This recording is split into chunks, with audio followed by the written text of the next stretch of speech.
What's up, guys? It's your boy Connor.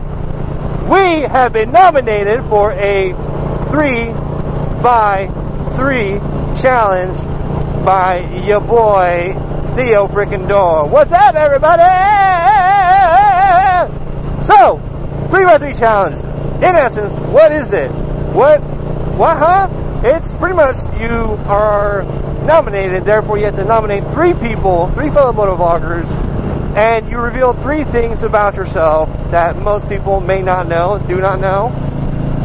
Now, in theory, it sounds fairly easy, but for the most part, y'all know everything there is to know about me. First things first, Connor is not my name. It's your boy is actually named Kana. K-H-A-N-A. Shakas, bro. We got Will right here, dog. He's all the way from New Braunfels, Texas. Thanks, brother.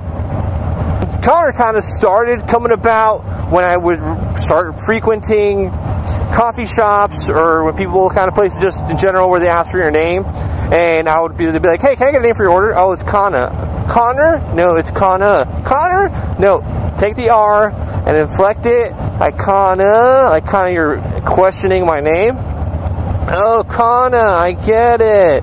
And so from then on, it kept on going. They would misspell it. It'd be like, hey, can I get a spelling? Like, hey, what's your name? Kana. And that whole spiel. It'd be like, how do you spell it? Oh, it's K-H-A-N-A. Oh, okay. And then when I get my cup or whatever, it'd be like K-A-H-A-N-N-A-X-X-5-4-3-2-1. So that was always kind of interesting.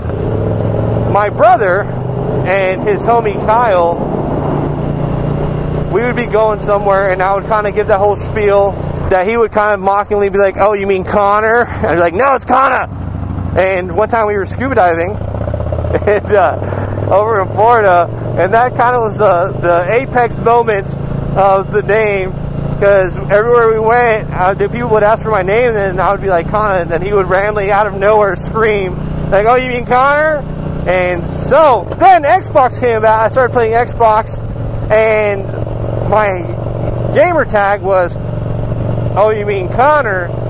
And then when it came time to make this YouTube channel, I was going to use the acronym FXDB, you know, your bike, how everyone does it. And Kana FXDB just didn't look right. That's kind of weird. It just didn't look right. It looked like it kind of just a bunch of letters thrown together. And I was like, okay, let me try Connor. And that worked a whole lot better. And so we ended up going with Connor. And then so whenever I introduced myself when I first started, they'd be like, oh, hey, what's up? What's your name? Da, da, da. I'd be like, hey, what's up? It's Kana. Da, da, da. But then, little by little, the more I kind of met people, it just somehow slowly started becoming Connor. And now, the few people that actually call me Kana is pretty much just family and then the friends I grew up with. But even then, in larger groups, it just goes to Connor. So, that's the first one. Number 2 is going to be, we can talk a little bit about my personality. It's funny that I am actually, for the most part, 90% a homebody. It's funny, okay, brief history of back then. Before I got the bike, I had a pretty bad case of social anxiety to where I was very comfortable with being at my house. I would go to places I knew, like school and stuff like that, and come home and I'd spend a lot of time at home.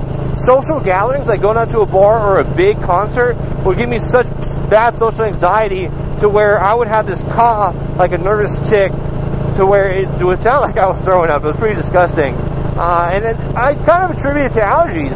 But then I realized that it was always at social events, large gatherings, or places I'd never been and I would get nervous. It would come about like a muscle reflex and like social and awkward situation to where if I was meeting, like I would go to lunch with people and if it was a new person I felt nervous with, it would come about. And it was just kind of weird. And I was like, oh God, here we go.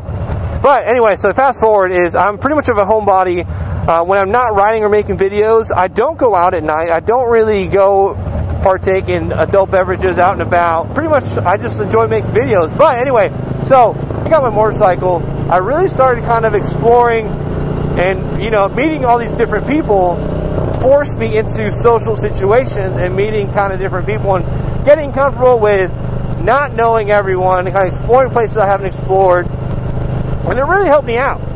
Number 3, I graduated with the Bachelor of Fine Arts from UTSA. Go Roadrunners, baby! I graduated with a Bachelor of Fine Arts with a concentration in photography, darkroom, digital, whatever. My initial plans were to have my own gallery, but pretty much before then was to be a curator, assistant curator, or a curator's bitch for the first couple years, like 5 to 10, and then slowly work my way to the top, either work at the Houston Museum of Fine Art or kind of something in Dallas, etc., and slowly become the man on top. Yeah, and eventually open up my own fine art gallery, like photography, you know, eventually have my own photography hanging up there, be famous, sell my photography, etc. But then near my last year, I kind of had a falling out with the director of the department, and I kind of just got burned out, and I hated it all, and I was just like, over it. Is this a left? We'll find out. And yeah, so I was like, nope, no bueno. And so I kind of started dwelling in other places, and a lot of people think that I do motovlogs for a living, or that I work for Harley Davidson dealership. That is not true, although that would be dope AF. Yeah, but eventually, kind of the goals of what this channel is that, and a lot of people don't really know my goals and aspirations. Kind of, I'm not really that open with kind of like vulnerability. You know, emotions I express, I don't care about that, but it's like actual dreams and goals, and kind of like some of my fears. I don't really express that to other people, but I guess we'll go here, kind of be like what it is. I really do want to make this full time. I want to find a way to ride my Harley 100%, get paid to do it, whether it be the channel fully funds my life, my living, my salary, and I do that and kind of, you know, have sponsorships or partnerships to help offset costs of certain parts. That would be amazing. That would be super sick, but who knows? A way to do that is kind of difficult. I understand that a lot of YouTubers do it. They become official partners from YouTube to where they get paid to make content. And then there's also the ad revenue and stuff like that.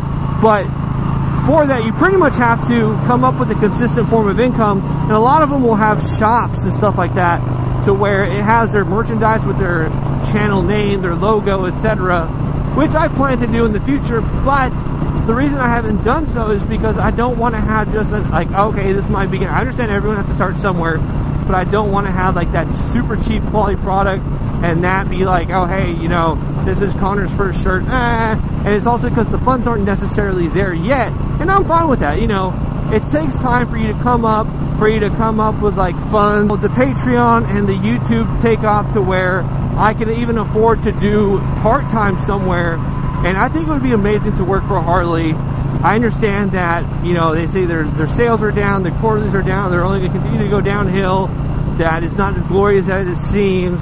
I understand that, and I think it would be amazing to do so. Now, ideally, it would be so sick for marketing. There are several dealerships which I have heard of, and it kind of irks me that they'll take a sales or a parts. I understand they have their time. They put their time in there with the dealership, so it's kind of like loyalty and stuff like that, to where they're like, oh, I don't know what I'm doing, you know, but I have this job. It's like, okay, no. Or it's like they send them to a training, and then all of a sudden they're the marketing, and they have help from an actual marketing director or whatever in the general area. But it's like, dude, to give me that job, I will 100% give my soul to it. That would be my dream job. Even if I don't make as much money as I'm making now, I'll take a pay cut, because that would be so sick, because I'm literally doing what I'll be able to ride to work, enjoy it, film motorcycle stuff, and then just, oh, bro, it's just like, give me the job. So if anyone knows of any Harley Davidson dealerships hiring in the area, let me know, bro. Have them hire me, dog. Even if it's not in Texas, Colorado, Arizona, California would be dope, but the cost of living is just retarded high. Where else? Florida would be okay, but there's a lot of weird people in Florida. That's pretty much it. Just those. Or North Texas would be kind of cool. South Texas would be cool, but there's not much to do other than that, which I think could be a potential, you know, it might be a good thing, you know, really flood the market with dope shit that they're not used to seeing. So that would be interesting to see. Maybe South Texas. Start a scene down there, bike nights, etc., stunt shows. And That's the goal, eventually, long term. So that's where we stand on 3x3. I hope y'all appreciate it. We have some more videos coming. We're working on the glove shootout of all the different motorcycle gloves out there. Now it comes time to nominate my 3 fellow motovloggers for the 3x3 challenge. I choose Giraffe Invasion out of Cali. We got The Lady Bane out of Oklahoma. And we got FXDLS Brooklyn out of New York. Pew, pew, pew, pew. So, there you have it. Y'all are now tasked with revealing 3 things that y'all may not know, that we may not know about y'all. Brooklyn, face reveal? Maybe? Who knows? So, cheers, guys. Appreciate it. Much love. Peace, love, joy, happiness. Catch you on the next one.